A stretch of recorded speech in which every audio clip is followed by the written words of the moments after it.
ginagawa mo dito sa SM? Walang paalam-paalam? Mga agent, ang sabi niya lang magbabangko, magdederma, hindi niya sinabing mag-SM mga brad. Yun, papasok si Carlin dito sa SM parking dito sa Las Piñas. Ginagawa mo! May naamoy ako kakaiba. Alright, nandito na ang SM. Grabe, napakaganda ng spot natin dito. Ayun yung kotse ni Carlin. Andito ang pwesto natin. Grabe, sobrang tinted pa talaga. Hindi makikita yung lobo. Sobrang tinted talaga. Sabi sa'yo eh. Diyan na. Oh shit. Ayan mga bada. Lablab, alam mo saan ako naiinis? Yung shorts mo sobrang ikli. Tapos mag-SM ka nang hindi mo sinasabi sa akin. Tara, bumaba ka at mag-on foot tayo. Copy. Ayun, nasa escalator? Nasa escalator? Siya ba yung nasa escalator? Shit, labo kasi ng mata ko eh. Tara. Hop. Cover.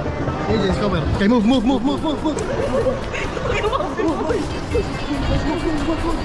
Oh, sige. Agent cameraman. Hindi, ganyan talaga. Pag mga agent talaga sikat. Boy, wala. Post vision? Uy, mata nyo. Ito na nga eh. Tara.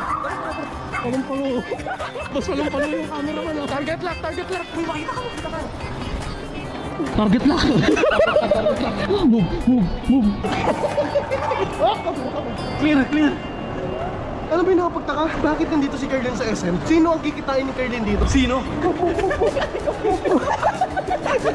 Palumpalo yung camera. Ay, mga syudad, nasa Aurora Derma. Ayun po yun doon oh. Oo nga, dito nga siya pupunta, Derma nga. Diyos ko, ano ba itong mga tatlong tamang hinala? Ang buong akala ko, pupunta lang siya ng mall, tapos hindi siya pupunta ng Derma. Ayun pala, andito pala located yung Derma niya. Nandiyan ang radyo ko to. Radyo. Andiyan. Uy, tako. Hindi kasi makita rin. Oh, yung Carlin, oh. I love. Andito kami, I'm sorry. I love you.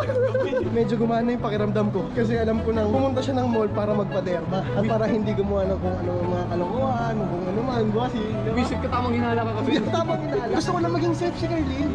Alam niyo, sobrang magalit sa atin si Carlin. Kasi para tayong creepy na stalker eh. Boy, Ganun ang dating natin. boy, kami rin galit sa'yo eh. Agent THK. Tayo pala, agent, tamang hinala pala. Ngayon, boy, kailangan natin bumawi kay Carlin sa paraan na susurpresahin natin siya. Yan, maganda yan boy. Almost lost track of time, this bitch went by. Couldn't get in my mind. I told him I want that great love. Surprise! Huwag mo nang isipin yung love. Ang importante nandito kami. Gusto ko lang kasi bumawi sa mga pagmamahal na ibinibigay mo sa love na.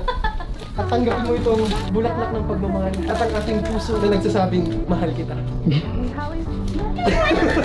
Ba't kayo nandito? Kasi love na, alam mo, sobrang the best ka ng mami. Kay Laisha. Sobrang pagmamahal na ibinibigay mo sa akin. Kaya pinuntahan ka talaga natin dito para isurprise ka. Ba't mo alam na nandito ako? Saan mo magpapaderma ka? Oh, hindi mo naman alam na dito yung derma ko. Patay.